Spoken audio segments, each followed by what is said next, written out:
Boycott करेंगे या क्या करेंगे, जो भी करेंगे बट ड्रामा ही करेंगे, क्योंकि ड्रामा ही हमें आता है करने। और देखिए इन ड्रामेबाजियों से कुछ नहीं होगा। सुना है कि पाकिस्तान ने जो रिक्वेस्ट की थी कि ये मैच रेफरी को निकालो नहीं तो हम नहीं खेलेंगे एशिया कप।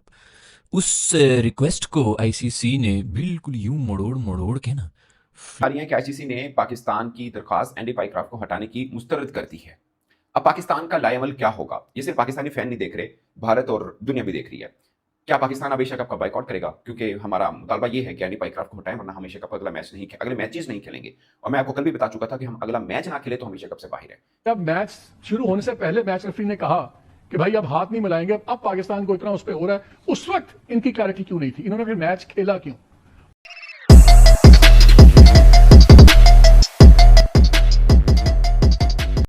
हाय दोस्तों, आप सभी का स्वागत है फास्ट ट्रैक न्यूज चैनल पर। तो दोस्तों, पाकिस्तान का नया ड्रामा शुरू हो गया है। इंडियन क्रिकेट टीम ने जब से पाकिस्तान क्रिकेट प्लेयर से हाथ नहीं मिलाया है, तब से पाकिस्तान क्रिकेट बोर्ड बोल रहा है हम एशिया कप नहीं खेलेंगे अगर मैच रेफरी को नहीं निकाला तो। आईसीसी ने तो साफ साफ मना कर दिया है कि हम मैच रेफरी को नहीं निकालेंगे। दोस्तों, पाकिस्तान क्रिकेट टीम का बच्चों की तरह रोना धोना शुरू हो गया है। चलो देखते हैं कि पाकिस्तानी आज एशिया कप खेलेंगे या नहीं, क्योंकि इनकी बात का कोई भरोसा नहीं है। बाइकआउट करेंगे या क्या करेंगे, जो भी करेंगे बट ड्रामा ही करेंगे, क्योंकि ड्रामा ही हमें आता है करने। और देखिए इन ड्रामेबाजियों से कुछ नहीं होगा। पॉइंट इज बाइकआउट से कुछ नहीं हो सकता एज फार एज अगर आप लोग बेगैरती से हाथ निकालें। देखिए बाइकआउट करने से आप मैच नहीं जीत सकते, बाइकआउट करने से हैंडशेक दोबारा नहीं हो सकता। तो बाइकआउट का ड्रामा आप इसलिए रचा रहे हो क्योंकि आपको पता है कि यार अगले इतवार को या अगले संडे को जब दोबारा इंडियन टीम आएगी तो फिर जलालत ना हो, आपके चेहरे पे कालख ना मली जाए, लानते ना आपके चेहरे पे बरसाई जाए। तो उस वजह से तो मजा तब आता है। देखिए मजा तब आएगा जब आप इन लानतों को समेटते हुए आप जाएं अगले मैच में, उनको हराएं। देखिए मैच जीत कर ही आपकी इज्जत बनेगी, मैच से भाग कर इज्जत नहीं बनेगी। भगोड़े मत बने। भगोड़े में फिर से कह रहा हूं, भगोड़े बनने से कोई फायदा नहीं होगा। आपको क्रिकेट खेलनी पड़ेगी और जीतनी पड़ेगी। क्रिकेट खेलने से इंसान जीतता है, भागने से भगोड़ा आपका मशहूर हो जाएगा। देखें टैलेंट तो आपके पास पहले नहीं है, स्किल लेवल आपका कम है, इंपैक्ट प्लेयर आपके पास नहीं है, और एवरेजेस नहीं है, कंसिस्टेंसी नहीं है, स्ट्राइक रेट भी नहीं है, कुछ भी नहीं है, टीम कॉम्बिनेशन भी नहीं है, कुछ भी नहीं है भाई। तो साथ में फिर आप जरूरी है कि साथ में भगोड़े की छाप भी आपने लेके जानी। नहीं, ऐसे नहीं करें, अपने साथ भी ज्यादती ना करें, पाकिस्तानी अवाम के साथ भी ज्यादती ना करें। पाकिस्तानी अवाम चाहती है कि आप लड़े मैदान के अंदर। देखिए अगर उन्होंने गलत किया तो आप जाके मत करो वो चीज गलत, आप उल्टी चीज मत करो। एंडी पाइक्राफ्ट जो भी है भाई, मुझे उससे फर्क नहीं पड़ता। उन्होंने हैंडशेक किया नहीं किया, मुझे इससे भी फर्क नहीं पड़ता। मुझे इससे फर्क पड़ता है कि यार आप खेलो और आप जीतो। सिंपल सी स्टोरी है। भगोड़े बनने से, भागने से, क्रिकेट को अपनी पीठ दिखाने से उससे इज्जत नहीं बनती, वो जिल्लत बनेगी आपके लिए। वो जिल्लत है भाई, इज्जत नहीं है उसमें। तो ये मेक श्योर करोगे यार हमने इज्जत के तरीके से क्रिकेट खेलनी, ना कि टोपी ड्रामेबाजी, निकम्मेपन, निखट्टूपने से कोई फायदा नहीं है भाई। अपने कॉम्बिनेशन को दुरुस्त करें। अभिषेक शर्मा ने आपको पहले 13 गेंदों में अपनी बता दिया कि भाई ये स्किल सेट होता है, ये टैलेंट होता है। इसको कहते हैं मारना, इसको कहते हैं धाड़ना, इसको कहते हैं लपेटना। आपका नंबर 1 बॉलर था जिसको उसने मारा, उसने किसी अरे गरे नथु गहरे को नहीं मारा भाई, उसने नंबर 1 बॉलर को पिटाई लगाई उसने। तो इट शोज के यार कैलिबर कितना है, टैलेंट कितना है, अपॉर्चुनिटी कितनी देते हैं। और आपकी यंग साइड हसन नवाज भाई तू क्या कर रहा है यार, इंसान का बच्चा बन जाए। मोहसिन नकवी ने भी स्टेटमेंट दे दी। देखो स्टेटमेंट देने से कुछ नहीं होता।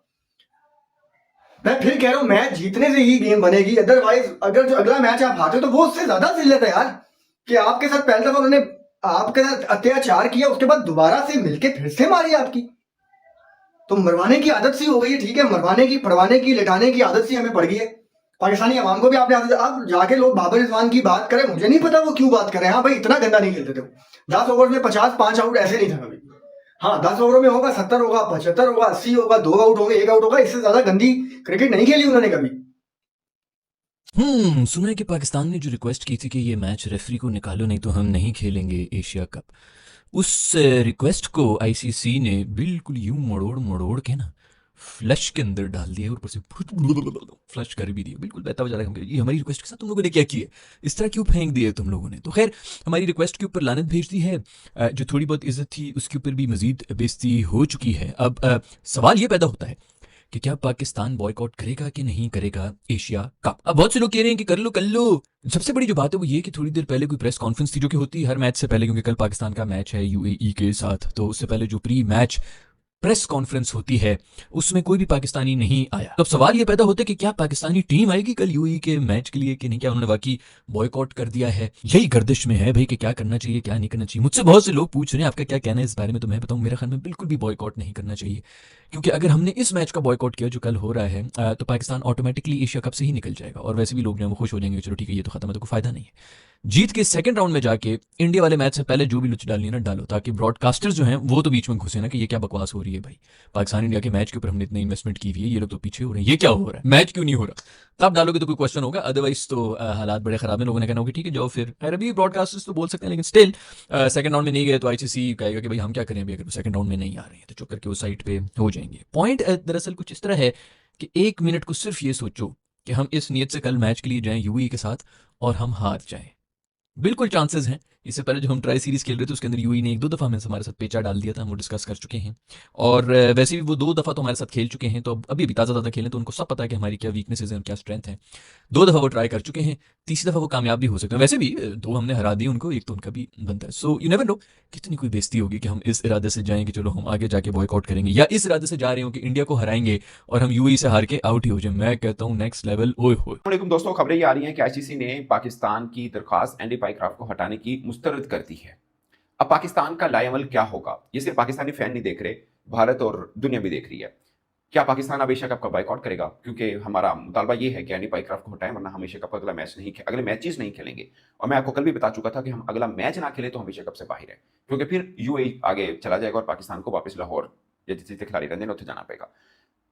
पाकिस्तान के पास ऑप्शंस क्या हैं, इसके ऊपर हम बात करते हैं। नंबर 2, मैं कल से कह रहा हूं पाकिस्तान अपने गलत कार्ड खेल रहा है। अनफॉर्चुनेटली पाकिस्तान में जो सेटअप चल रहा है, इनमें से बहुत कम को अंदाजा है आईसीसी की चीजों का कि किस तरह से डील करने हैं। मुझसे नकवी साहब ने अपने यार दोस्त वो काबिल हैं या नहीं उसके ऊपर मैं बात नहीं करना चाह रहा, उनको लगाया, शायद कोई एक आधा बंदा वो भी लगाता है जिसको काम का भी पता हो। इनमें से किसी को ICC by rule by law वगैरह का पता नहीं है, कोई चीजों का अंदाजा है नहीं है। सीईओ को साहब को नहीं पता, डायरेक्टर कम्युनिकेशन साहब को बिल्कुल नहीं पता। मुझसे नकवी साहब खुद क्रिकेट बोर्ड के he is a busy person, उनको मामला का नहीं पता। इस चीज को कैसे डील किया जा सकता था, मुझे लगता है कि ये पाकिस्तान ने अपने थोड़े गलत कार्ड खेले हैं। बेस्ट चीज थी, मैं कल का पीट रहा हूं, बेस्ट चीज थी सूर्य कुमार यादव की press conference. I don't know, उसका नाम तक नहीं लिया पाकिस्तान क्रिकेट बोर्ड ने कहीं पर भी। वो सबसे बेस्ट चीज थी और आप स्ट्रॉन्ग फुटिंग पर भी थे और बनता भी वही था। मतलब आप क्या समझते हैं कि खिलाड़ियों ने हाथ नहीं मिलाया इस बात के ऊपर एंडी पाईक्राफ्ट को हटा दिया जाए? मतलब उसका आईसीसी ये सोचता हो, अगर फर्ज किया कि उसका रोल ही नहीं है इस काम में, ये क्रिकेटर्स का अपना है, एंडी पाईक्राफ्ट ने तो जस्ट आगाह किया है। और मैं आपको कल भी बता रहा था कि एंडी पाईक्राफ्ट का खुद का फैसला नहीं है, ये आईसीसी बीसीसीआई ऑफिशियल ने उसको बोला है और उसने ये कर दिया। और अब आपको क्या लगता है कि जिसके कहने पर बोला है आज वही उसको हटाएंगे? वैसे अमूमन कोई बड़ा मामला नहीं होता, अंपायर रेफरी को किसी की कंप्लेन पे कि यार हमें नहीं सूट करता मत लगाएं, तो वो हटा देते हैं उस मैच से। अभी भी हो सकता है कि पाकिस्तान का 17 को जो मैच है उसमें एज पर शेड्यूल एंडी पाईक्राफ्ट ही मैच रेफरी, हो सकता है उस मैच से हटा दिया जाए, ये पाकिस्तान के मैच में ना गए। मगर जो पाकिस्तान की मांग थी एशिया कप से रिमूव करने की, वो शायद नहीं पूरी होगी। तो पाकिस्तान क्या करेगा? पहली बात, पाकिस्तान ने ऑफिशियली ये नहीं कहा कि हम बाइकआउट करेंगे, वो तो मीडिया को कहा गया कि हम बाइकआउट कर देंगे अगर ये ना हुआ तो। अब जो लेटर लिखा उसके अंदर भी क्या पाकिस्तान ने ये कंटेंट यूज किया? अभी किसी ने मीडिया में आके ये स्टेटमेंट नहीं दी है। वो जो मेल की आईसीसी को, क्या उस मेल के अंदर मेंशन किया? मुझे लगता है कि नहीं किया होगा, क्योंकि सरकारी जुबान ऐसी नहीं होती है कि आप ये कर दें। और number 2, don't forget Mohsin Naqvi साहब जो कि पाकिस्तान क्रिकेट बोर्ड के सरबराह हैं, वो एसीसी के भी सरबराह हैं, ये उनका भी इवेंट है, तो वो अपना ही इवेंट खराब करेंगे? ये भी एक दूसरा सवाल है। तीसरी बात कि पाकिस्तान ने पूरी कौम ने खड़ा होकर बोल दिया, लो फे साडा जवाब भी सुनो, हम नहीं खेलेंगे अगर आप इनको नहीं हटाएंगे। वैसे तो मांग छोटी थी, मांग होनी चाहिए थी सूर्य कुमार यादव की। मैं कल का पीट रहा हूं, इसके ऊपर डिटेल बात करते हैं। बट अगर अब आपने पूरी कौम को ये बता दिया मीडिया के थ्रू कि अगर ये नहीं हटे तो हम बाइकआउट करेंगे। अब अगर आप बाइकआउट नहीं करते, लोग कहेंगे देखो जी आईसीसी, पहले हमारे यहाँ ये अज्यूम किया जाता है कि आईसीसी बड़ा पहलवान है, हम बेबस हो जाते हैं। नकवी साहब ने कहा कि नहीं, मैं हूं ना, बेबस नहीं होंगे, हम इनको बराबरी की सतह पर निपटेंगे। पहली बात यह है कि भारत के साथ बराबरी की सतह पर निपटने का मामला यह था कि सूर्य कुमार यादव ने जो बहुत घटिया हरकत की प्रेस कॉन्फ्रेंस के अंदर, उसका जवाब पाकिस्तान क्रिकेट बोर्ड को मांगना चाहिए था। उस पर सूर्य कुमार यादव के खिलाफ कंप्लेन होनी चाहिए थी। ये मैं कल का कह रहा हूं, वो उसको नहीं। आप भारतीय जर्नलिस्ट से भी पूछेंगे ना, वो भी ये कहेंगे कि सूर्य कुमार यादव ने यहां पर आईसीसी रूल्स की ब्रीच की है। वो केस बनता था। अब मैं आपको छोटा सा हवाला देता हूं, आपने शायद मीडिया पे देखा भी हो, 2023 में हुआ श्रीलंका और बांग्लादेश के दरमियान, वो टाइम्ड आउट वाला, जो एंथनी मैथ्यू थे वो टाइम आउट हो गए, शाकिल हसन ने उनको आउट डिक्लेयर करवाया, मतलब उन्होंने अपील की और अंपायर ने आउट दे दिया, क्योंकि एज पर रूल वो आउट थे एंथनी मैथ्यू। उसके बाद मैच खत्म होने के बाद श्रीलंकन क्रिकेटर ने फैसला किया हम बांग्लादेशी क्रिकेटर के साथ हैंडशेक नहीं करेंगे। उन्होंने नहीं किया तो क्या रेफरी बदल दिया या कोई इवेंट से बाहर हो गया? क्या हुआ?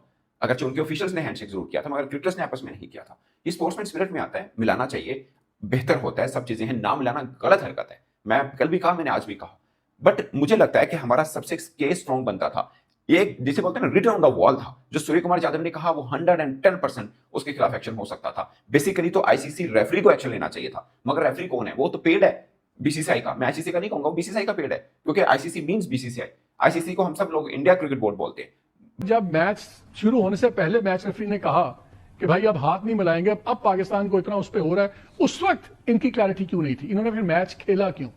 और पायक्रॉफ्ट के ऊपर जब सब बुराइयां अब नजर आ रही हैं, और बिल्कुल बुराइयां अपनी जगह पे हैं, तो पहले उसको एज ए मैच रेफरी इन्होंने माना क्यों? उसकी तो तारीख है, उसकी तो पूरी हिस्ट्री है एंटी पाकिस्तान बायस की। पहले तो इन दो पे आएंगे, फिर जरा मैं टेक्निकल चीज पे जाऊंगा आपसे।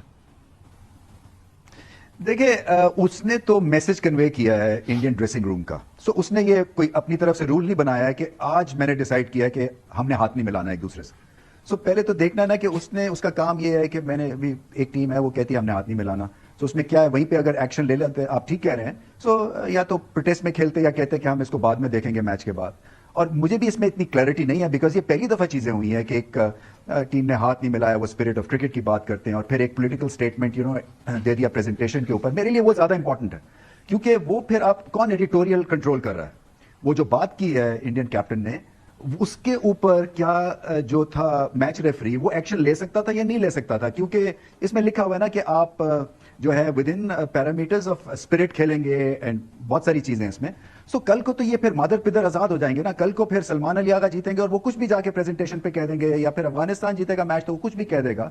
सो इसके ऊपर भी कोई टाइट एक तरह से आपकी रूलिंग होनी चाहिए, और मैं समझता हूं कि फोकस ज्यादा उस पर होना चाहिए कि उन्होंने वो जो बात की है, तो मैच रेफरी का उसके ऊपर क्या रोल था और क्या होना चाहिए था।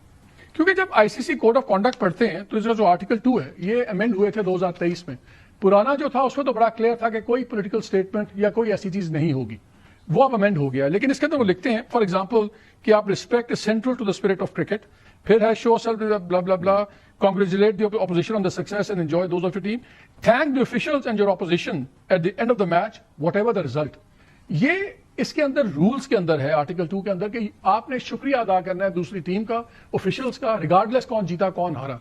यह तो एक वायलेशन क्लियरली हुई है, उन्होंने नहीं किया। मैं जानना यह चाह रहा हूं कि दो चीजें, अगर अब हमें इतना चुभ रहा है एंडी पायक्रॉफ्ट हमारी क्रिकेट बोर्ड की मैनेजमेंट को, पहले क्यों इस पर एतराज नहीं किया जब ये अपॉइंट हुआ था मैच रेफरी? सवाल पहला।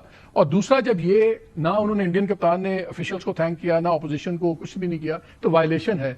इंडियन कप्तान के खिलाफ हमने क्यों नहीं ये एक्शन मांगा कि भाई इसने ये तमाम वायलेट किया, कोड ऑफ एथिक्स है, सब कुछ। उस्मान ख्वाजा को तो रगड़ दिया, मुसलमान था, फलस्तीन की बात कर रहा था, तो आईसीसी के डबल स्टैंडर्ड्स तो हैं। और जय शाह बैठा हुआ है जो अमित शाह का बेटा है। अमित शाह से बदबूदार आदमी कोई नहीं है, 3 बदबूदार तरीन आदमी है इंडिया में, एक नरेंद्र मोदी है, एक अमित शाह है और अजीत डोवल है। उसने अपने बेटे को बनाया, अब आईसीसी उनका कंट्रोल है। इस पे बताएं, आप तो पीसीबी के चेयरमैन रहे हैं, ऐसी चीजें पहले प्लान होती हैं, और अगर हो गई हैं तो किस क्वालिटी की एडवाइस मिल रही है? हमें तो बताया गया था कि जी करोड़ों की तनख्वाहें हैं, करोड़ों का बजट है और जनाब टॉप लॉयर्स होते हैं। हम तो बड़ी अजीबो गरीब सी हरकतें देख रहे हैं पीसीबी की। देखिए, ये मसला तो बड़ा हो गया ना, इसलिए कि इमोशंस इन्वॉल्व हो गए हैं और किसी को समझ नहीं है। देखिए, इंक्लूडिंग माई सेल्फ, अगर आप मुझसे पूछें कि इसकी सजा क्या है, सो मैं तो एमसीसी क्रिकेट कमेटी का मेंबर रहा था कोई 15 साल। सो कभी उसमें लिखा हुआ है एक कि आप स्पिरिट ऑफ क्रिकेट को आप होल्ड करेंगे, उसकी सजा क्या है मुझे नहीं पता है। उसकी सजा तो यही है कि आपकी एक तरह से बैड प्रेस मिले आपको, और फैंस जो हैं वो थू करें, और आपको थोड़ा सा जो है ना बताएं कि एक जेंटलमैनली स्पोर्ट है और आप उसके ट्रेडिशन के अगेंस्ट चले गए। इस पे सजा किसकी है या किसकी नहीं है, मालिक, मुझे इसका फ्रैंकली मैं आपको बताऊं, मुझे आइडिया नहीं है कि ये कितना बड़ा जुर्म है, या इतना बड़ा जुर्म है कि आप एक मैच रेफरी को हटा सकते हैं। ये मुझे इसका आइडिया नहीं है, मैं आपसे फ्रैंकली बताऊं। मैं इनके कोड, दूसरा जो आपने बात की वो ठीक बात की, जी जी जी, और जो दूसरी बात है वो ठीक है कि आप इसको अगर पोलिटिसाइज प्लेटफॉर्म को करेंगे तो फिर there is no end to it. उसके ऊपर मैं समझता हूं कि कुछ ना कुछ उसके ऊपर हरकत होनी चाहिए। मुझे तो सलमान अली आगा जो है, जी जी, अगर वो माइक लेके चले जाते और जाके वो कहते जी कि ये जो भी बात करनी थी वो भी पोलिटिसाइज कर देते, तो एक मतलब है पूरे जो हेडलाइंस लगनी थी वो भारत में, वो भी बहुत ज्यादा लग जानी। मुझे अफसोस, मुझे जो रमीज परेशानी ये नहीं है कि इन्होंने ये बात की है। मैं कह रहा हूं इतना अगर स्टैंड लेना था तो आप टेक्निकली करेक्ट तो होते। आपने हैंडशेक की बात की, हैंडशेक कहीं नहीं है। लॉज के अंदर, कानून के अंदर जब आप एक केस बनाएंगे तो आपको लीगल उसकी प्रोविजन चाहिए। आपने जब कोड ऑफ एथिक्स में 1.1.3 जो है इनका कोड, उसमें वो लिखते हैं conduct prohibited under code of ethics में also amount to a criminal offence, कि क्रिमिनल ऑफेंस है। उधर आप कहते हैं कि जो आप रिस्पेक्ट देंगे, सब कुछ करेंगे। इन्होंने तो जो केस बनाया पाइक्रॉफ्ट पे, वो भी बड़ा नालायकी का केस बनाया। दे हैव नॉट इवन, कप्तान इंडियन तो छोड़े, जिसके पीछे गए हैं उसमें भी बड़ा अजीबो गरीब लगता है, कोई थड़े का वकील लेके इन्होंने केस बना दिया है। मुझे तो इनकॉम्पिटेंस की बात है। मुझे ये बताएं, क्या ये है कैपेसिटी क्राइसिस? हमारी जो पीसीबी की टॉप मैनेजमेंट है, उनका जो इंटेलेक्चुअल इनपुट है और जो वुकला की कैपेबिलिटी है कि एक केस जिसके सामने रूल्स हैं, सब कुछ है, उसमें भी हैंडशेक में बात कर रहे हैं, जबकि बातें उससे बड़ी थी यहां पे। देखिए, इस वक्त अगर मैं कहीं काम कर रहा होता क्रिकेट बोर्ड में, तो मैं तो टीम को इकट्ठा करके एक ही चीज कहता कि देखें, आपके पास एक और मौका है, सो आप मैच जीतें, जो कि मैं पहले भी करता था। आप बाबर आजम एंड कंपनी से एक ही बात मैं करता था कि आपकी सारी क्रिकेट का निचोड़ जो है ना, जितना भी है, वो एक मैच पे मुनसर है, और वो है भारत के खिलाफ। आप जीतेंगे तो उनको भी आइडिया होगा कि हम कहां पे खड़े हैं एज ए क्रिकेट नेशन। अभी तो वो मीम्स ऐसी बनती हैं और इतना तकलीफ दे अमल हो गया है कि पहले से आइडिया हो जाता है अनफॉर्चुनेटली कौन सी टीम जो है वो जीतने वाली है। तो